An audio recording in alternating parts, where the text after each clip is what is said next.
Up first today on Bridges, we're going to talk about how to reduce stress and increase our health with Dr. Pete Zulek. And then we'll be joined by Kirton, who will help us launch a successful job search.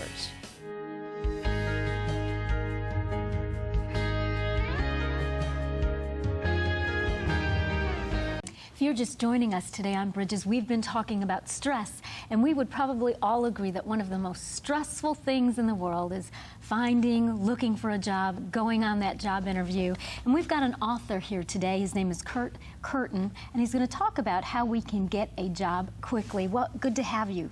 Thanks for letting me be here. So your job, the book title, Here Today, Hired Tomorrow, sounds really good, Kurt, but is it even possible? Well, I talk about in the intro how, soon or quickly is, it depends on, the type of job you're looking for, where you are in your career, and, your resources, your network. But in the last few job searches that I've done, I've really focused on getting that position that I wanted, a career position, something that fit within my track, not just any old job. Mm-hmm. So for me, the 4 to 7 months that I've had in my last few transitions, that's pretty quick. I know some folks, depending on the economy or their field, may look for a job for a year to a year and a half, which that is a long time. Well, when you say a year to a year and a half, to me, I'm thinking that's a whole lot of stress for a person to be out there trying to gain employment. And I mean, for most of us, we need to be making a living. What are some of the things that you help walk people through in this book, Here Today, Hired Tomorrow? What are some things that, if somebody is unemployed right now and they need a job, where do you even start? Well, the book is going to give them an entire action plan, basically from start to finish, and very comprehensive. So it's kind of something I've put together from all the job searches that I've been through. And I would say, if you really want to dig in and begin filling that in for yourself and using it, I'd say that's a great place to start. But I like to have people pause for a second and back up and really think, do I want to have this same position at my next job? I just had a friend who lost his longtime position in the hotel business, and I asked him, will you have another position in the hospitality industry? And he said, you know what, I'm thinking about that.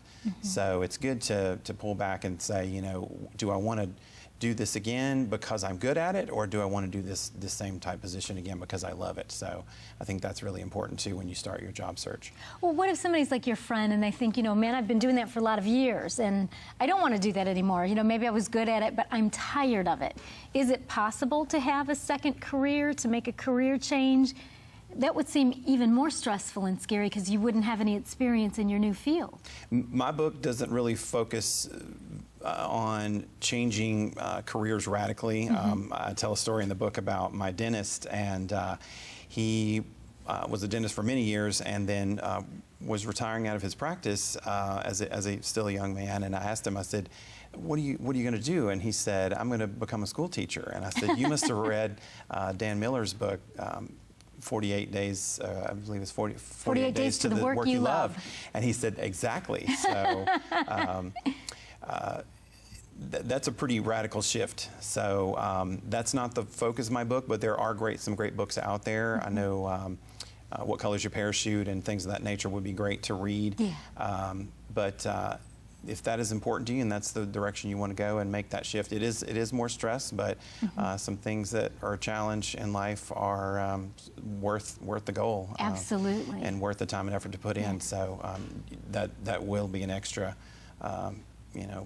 facet to that job search, but it'll definitely be worth it if it's your passion. Well, we've been talking about stress a little bit today on Bridges, and a lot of people just find it stressful, to put yourself out there, and then even if you land an interview, how do you answer those questions? How do you prepare for that? Do you address things like that in your book?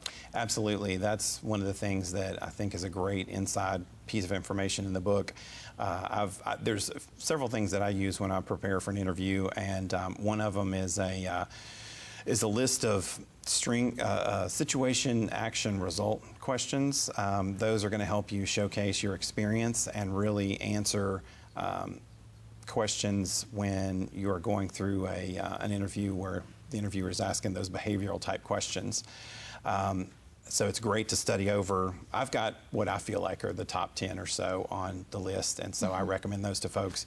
And then there's another sheet that I use that basically is going to go through, helping a person talk about their strengths and different other facets that are going to come up in the interview, as well as places to plug in for a synopsis about what you know about the business to get ready for that inevitable question of sometimes, what do you know about us? And folks forget to prepare. If a person's done their homework. Right, exactly, to help them do that homework. Is that a common mistake that people make? Because I know I've talked to people, and it's just clear to me if they're coming on a job interview, say even here, they don't watch the station, they didn't take the time to read anything on the website, they know nothing. Is that a common mistake? I think so for a lot of people, because it's easy to just go, great, I've got that golden ring now, I've got my interview, and I'm just gonna, dress nice and go in and, put on a good face and have a great conversation and maybe go at it that route. And it definitely doesn't hurt to take some time to do a little homework and research and prepare, because like you say, an interviewer has done many, and they're going to know, and it's going to be obvious if you're ill prepared. Well, and I think it speaks to that you really are not all that interested if you haven't even taken the time to find out the basics. I mean, nobody can know everything about something if you haven't been there yet, but to know something, I think, shows somewhat a little bit of preparedness. What are other maybe common mistakes or just things that people that are on a job search don't know or don't give enough importance to? I think a lot of folks don't really have a system to work within. Especially when you lose your job, it really throws you for a loop, and you're like, where do I even begin? So they don't really have a system to organize the contacts and the resources that they'll run across as they get into their job search. Also, I think a lot of people do what I call shotgun networking, which is and I was guilty of that myself, where I would just start with the people I knew and just kind of work that circle out. Someone would give me 2, someone would give me 3. I'd try to meet with all those people. They would give me 1 or 2 or 3, and then meet with their friends, and then just grow that network. But those folks may not be within your field, so they a lot of times have good intentions, but they can't help you specifically with the career path that you're trying to build. Right. So I teach in the book what I call targeted networking, which I have to credit a friend of mine who's a recruiter for HP, and for kind of sharing his system with me, and then I kind of built upon that. So targeted networking is really going to help you. Your time is valuable, and so is that of those folks that you're networking with. So targeted networking, I think, it takes more guts, because you're going to be talking with folks who you don't know, who you found through the process that I'll teach in the book. But very good use of your time. And a lot of people want to help. I mean, you just call those people and ask if you can have a job interview, or what are you doing with them? Well, you want to establish rapport, and that's the biggest thing, is to just move beyond, clicking ad on your LinkedIn page, but actually having a short networking meeting with that person and show off your personality, show off your preparedness, your expertise, and not ask for a job interview. I think a lot of people are hesitant to network with someone who is in transition, because they feel like they're going to come in and talk for a few minutes and then go, hey, can you get me hired over here? And you don't want to do that, but I know that I feel that way. Like if someone calls me and they're looking for a job and they want to meet with me to talk, if I don't have any openings, I mean, if it's not a possibility, I would be hesitant to say yes. So what are you saying to them to make them, want to spend time with you and not feel like they're wasting your time if you're looking for a job? Right, and I was going to say also, the book is going to give folks some scripts and some templates, so they won't have to try to come up with these things. What do I say? What do I say when I call? What do I say when I follow up? But the main thing is you're going to want to ask for information, and you're going to want to talk a little bit about their position. You're going to want to learn a little bit more about the company for which they work, because you're interested in it as well, or the field. You want to learn more about accounting, let's say. And those things are going to help that person feel more comfortable spending 15 minutes with you. Absolutely, absolutely. So what else? What are some of the other things? I know in your book, Here Today, Hired Tomorrow, you share a lot of stories. What are some of the things that someone could expect to read if they're in the job hunt search and they go out and get your book?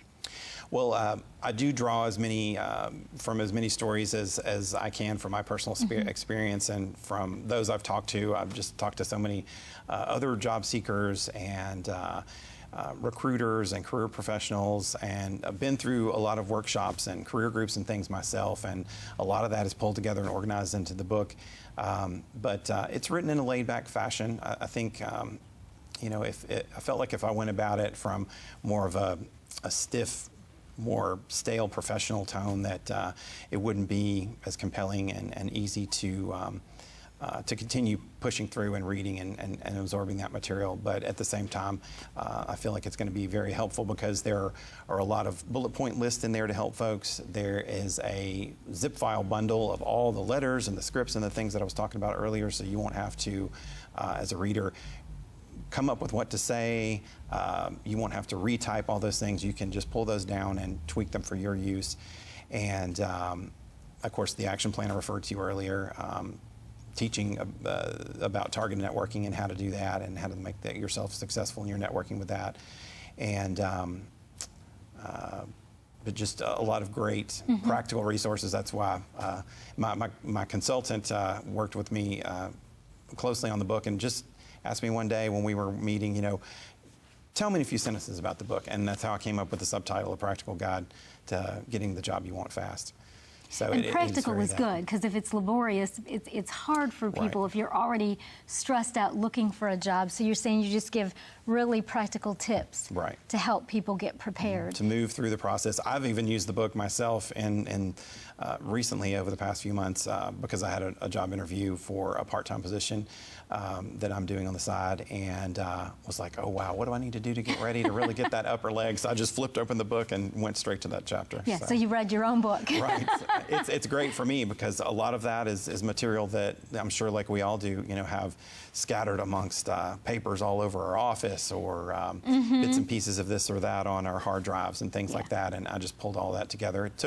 It took about a year and a half, but yeah. But you got it all together, and here it is, The Practical Guide. Thank you so much for coming and for talking with us today. The name of the book is Here Today, Hired Tomorrow. The author is Kirton. We are out of time. We've got to go, but we say goodbye, and God bless you. Do you have a ministry or business? You can contact Nashville's WHTN for studio and programming rates. Visit ctntv.org/studio or call 615-754-0039 for more details. The blood of Christ is the only cure. It gets down to the root of every single thing that ails us. There's not an addiction, there's not a generational curse, there's not any root of sin, there's nothing that the blood of Jesus cannot cleanse. Visit monicaschmelter.com to schedule Monica to speak at your event. Prayer changes things. If you need prayer, write to the address on the screen. Call 615-754-0039 or email prayer@ctntv.org. Log on to www.ctntv.org, where you can make a prayer request, view our program guide, see who's on bridges, or even watch one of Monica's latest teachings. Log on to www.ctntv.org. Join the Bridges community on Facebook. Visit Facebook and search for Bridges with Monica. We would love to connect with you.